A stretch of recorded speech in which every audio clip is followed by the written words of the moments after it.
How's it going, dudes? To celebrate my recent freedom from demons, I've decided to take a vacation. Clear skies, good food, and a collection of games that I've handpicked to maximize my relaxation. I should probably check myself in somewhere. Controversial board games. I've covered quite a few of these things on the channel before. I am not talking about capital punishment for the 5th time. But for most of those, the actual public backlash was relatively minor. The media tends to pay little mind to what's happening in the board game scene. After all, the video games are the ones making the kids violent. But every once in a while, the media grinder will take a notice of a questionable board game and lose their minds, mobilizing the public in an all-out offense to try to destroy that game. To be fair, most of them knew what they were getting themselves into, but before we get to those, I want to showcase the single unluckiest game ever to hit the market, 1981's Bombshell. Bombshell was a British game that had players take control of soldiers like major disaster, as you try to defuse a bomb without getting exploded. As you move, you turn the shell, and if you cause it to go off, you get wounded and are out.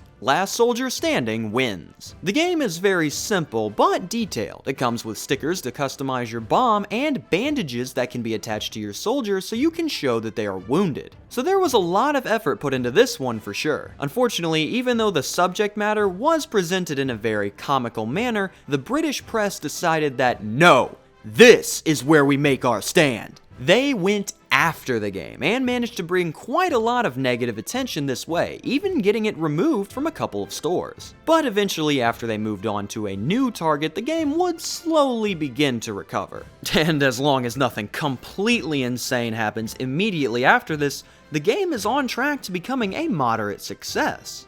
And then something completely insane happened. Literally a few weeks after the fire had finally died down, a bomb disposal man in London was blown up while trying to defuse an IRA bomb. So naturally, the first thing that the British press did was take their blame paddle and blast Bombshell right in the jaw with it. They went ballistic, absolutely thrashing how such an offensive title could have ever had the gall to release in the first place. And eventually the game was pulled by the publisher, although I imagine they were likely going to do that anyway. It's quite unfortunate as the people behind the game definitely didn't mean to cause such an uproar with the theme. I mean, making a game about the general concept of disarming a bomb isn't the same as basing your entire game around a real-world tragedy. And yet they did that anyway. The sinking of the Titanic. I guess the explosion of the Hindenburg just didn't do enough numbers. Players play as passengers on the doomed ship and try to escape the sinking vessel while rescuing as many of their fellow passengers as they can before the ship goes under. Well, at least it sounds like you're trying to mitigate the effects of the tragedy. After that, you take your group of passengers around a collection of surrounding islands to collect food and water until you can find a rescue boat. First one to reach the boat escapes, and everyone else is left behind to starve. Ah, just like in the real one. Considering that the sinking of the Titanic actually happened and caused the deaths of over 1,500 people, the general public really did not enjoy seeing it conveyed as the next board game sensation for the kids. Especially since the second half of the game has practically nothing to do with the ship. After seeing this massive backlash, Ideal, the creators, went, haha, whoops, yeah, we probably shouldn't have done that, and pulled the game from market. They then gave it a quick makeover and released Abandoned Ship shortly after. The exact same game, but with all the Titanic branding taken out. Okay, we've had some pretty wacky openers, but the local PTA is starting to give me some dirty looks for questionable content. So let's take a quick break from the obscene with a nice little title about making your own movies. Players compete to nab the best actors, sets, and props to create the greatest film possible, all while trying to sabotage their opponent's films. Sounds like a hoot. What's the name of this bad boy? Did the PTA make those torches themselves? They look really good. Project P does everything I described before, except instead of a summer blockbuster, you're creating a sum of blockbusters. Good joke, good joke, good joke. With some cards featuring full-on nudity and specialty cards you can play like AIDS, which is somehow not the first card in a game that I've covered that gives you AIDS. How does this keep happening? If you are struggling to see the controversial portion of this one, first, please reach out to a loved one. And second, this industry is not very well known for treating its employees well. So producing a game that makes it seem like everyone is having an absolute blast. Wait, what am I doing? Why would I need to explain this? Look at it! This is disgusting! Screw you, Fatal, you've desensitized me to this crap. But what could be worse for my channel than illustrated nudity that needs censoring? Why, realistic nudity that needs censoring, of course. Buuse Moo, or as we say en English, bosom memory, is quite literally just one of those memory games you would play as a kid where you flip over 2 cards and try to get a match. Whoever gets more wins. Except in this game, the standout feature of the theme is that you are trying to match the bare breasts of 48 different women, each card either featuring the left or the right one that you need to pair up. The last good idea has just been taken. It is time to give up. What's wild is that the reviews claim that this isn't even a good memory game, because there can only be so many noticeable variations on real-life body parts. Some of the pairings are quite difficult to differentiate, and there are no marks or guides that indicate a successful pair. Then again, it's really up in the air if they'd ever seen a pair before, so they could just be mad 'cause bad. But that's enough of the standard controversial titles. We've covered games that have faced backlash or been removed from stores, but from here on out, we are going all in. These next 2 games have been outright banned from entire countries. It's the big leagues now. Our first one caused quite the stir in the nation of Canada. It's the children's classic, Serial Killer, the board game. I told you, the training wheels are off. We're full speed down the hill now. SKTBG has you play as the titular criminal as you maneuver around the United States, taking people out. Earning more body counters, the higher risk target you choose. Players attempt to avoid capture for as long as you can, but must be sure that when you are caught, it is within a state without the death penalty, which are marked in orange. Just to be clear, this is not a game about serial killers. This is a game about you becoming a serial killer yourself. So hey, if that's you, go turn yourself in, please. The game was dropped by the publisher, but surprisingly not for any controversial reason. They just didn't think it would end up being profitable, which surprised me because the game got a ton of press. Mostly negative. Canada absolutely despised this game. People were creating petitions, they were claiming this was promoting hate against children. It even led to a parliament member calling for a change to the violent material laws, quite literally the hater nation. Eventually, after the firestorm, they just banned the game outright in Canada, and now it is quite tricky to get a copy of. But hey, at least that one isn't English. What about a game that was widespread banned, is tough to find, and only available in Swedish?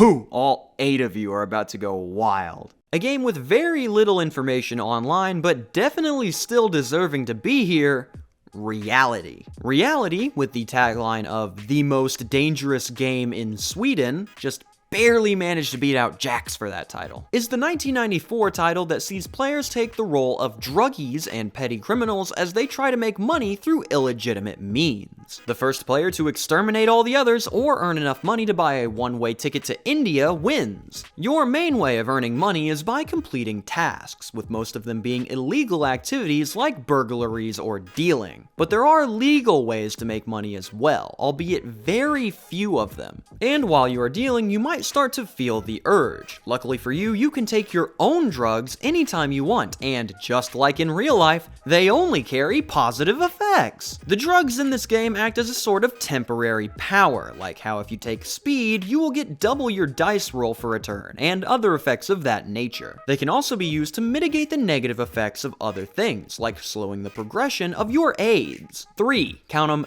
3 games where catching AIDS is a mechanic. We are on a roll. The game faced quite a bit of pushback for, well, mostly everything, but especially the glorification of drug use as something super cool that has literally never caused any problems for anyone. I hate it when people get mad at the facts. This game ended up being banned in the entirety of Sweden, and if you thought the last one was hard to find, I couldn't even hardly find pictures of this one, so good luck, buddy. It is at this point in my script writing process that I reached a crossroads, as I have 3 games left to cover, but I wasn't entirely sure that I should. See, these 3 games are really bad, to the point where I can't even say their names, so covering them would naturally be extremely tricky. But if I'm doing a video on the most controversial board games, it doesn't get any worse than these, so for the sake of completion and with a heavy content warning, let's jump in with our first title.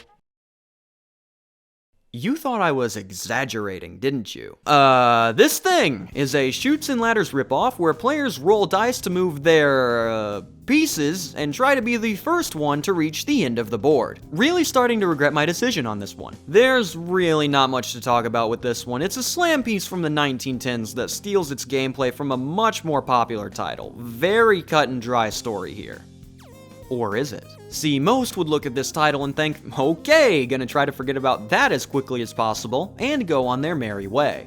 But others took a look at it and noticed something interesting. Through some research done by Fallout Fan, it has been determined that there are many historical inconsistencies within this game, like how fonts and images didn't line up with the game's timeline, and how materials used in the game's components weren't available until decades later. After consulting with an antique specialist, they determined that it is possible that most, if not every single copy of this game available is a counterfeit copy made recently. And it's also a possibility that DIMP in its entirety was created as recently as 2005 to appear like a real racist game from the past, so it could sell at auctions.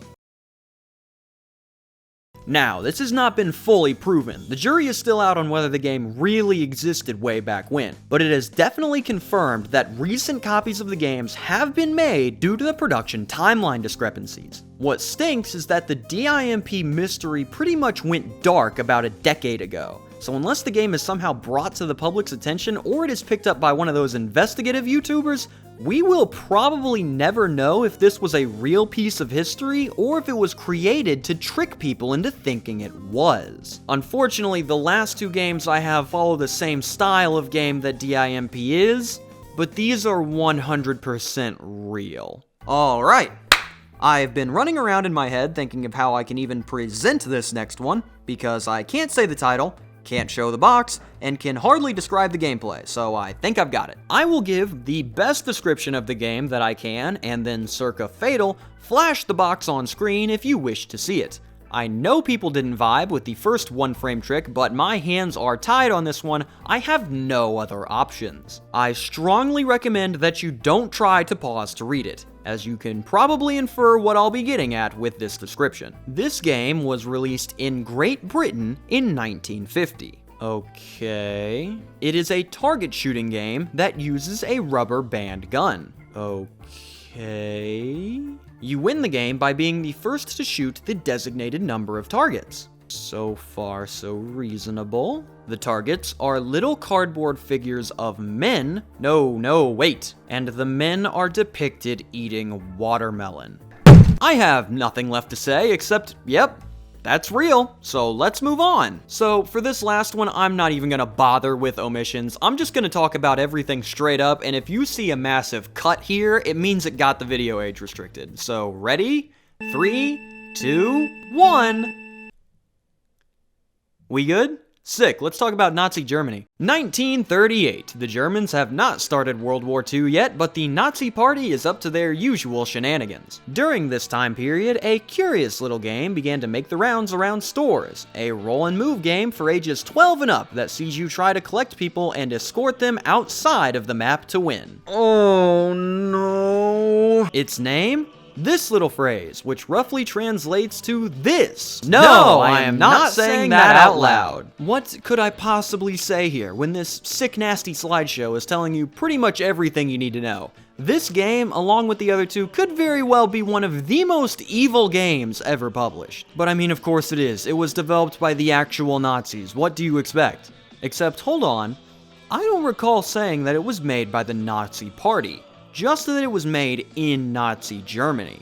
And that is a very important distinction, as you will soon realize. This game was produced by a private manufacturer and was meant to be sold in stores as a family game. For ages 12 and up, of course, for which welcome reception was expected from the then party in power. Surprisingly though, the exact opposite happened, as the Nazis absolutely hated this game. I'm serious. There was an article written in the official SS newspaper lambasting the game for its trivialization of Nazi policy and saying that it has no place being in the toy boxes of children. Unreal. From the evidence that can be fished up, it's likely that the game ended up selling extremely poorly, so we can at least take solace in the fact that this was an unmitigated failure. I got most of my info for this game from this really stellar research paper done on it, which I've linked down below. I highly recommend checking it out. It has a lot of great background information on the title and is an altogether great read. And now, just in case that entire section got wiped because of the age rating, ah, beans. But now that we've covered the worst of the worst, where do we go from here? Not to the tournament, that's for sure. Do not expect to see any of these three in the worst board game tournament 2, as they have all been officially disqualified from contention. This tournament is meant to be a good time looking at bad games, and these do not signify a fun environment at all. All I get from looking at these is sad. Combine that with the fact that I can't even show this one, I don't want to talk about these ever again, and how dicey that would make the age rating, and these would become a logistical nightmare for me in the long run. Also, I've been informed that they've all been caught trying to bribe NBGA officials into getting a more favorable seating position. Alright, the racism was one thing, but cheating? Get these guys out of here. I fully intend on never bringing those games up again, so a game getting banned from the whole of Sweden definitely qualifies as one of the most controversial I've ever seen. Which games left your jaw unhinged and on the floor? Let me know and mention any games I might have missed down below. Signing off for quite the bombshell, I am Cam Sandwich. Thank you for watching and have a fantastic day.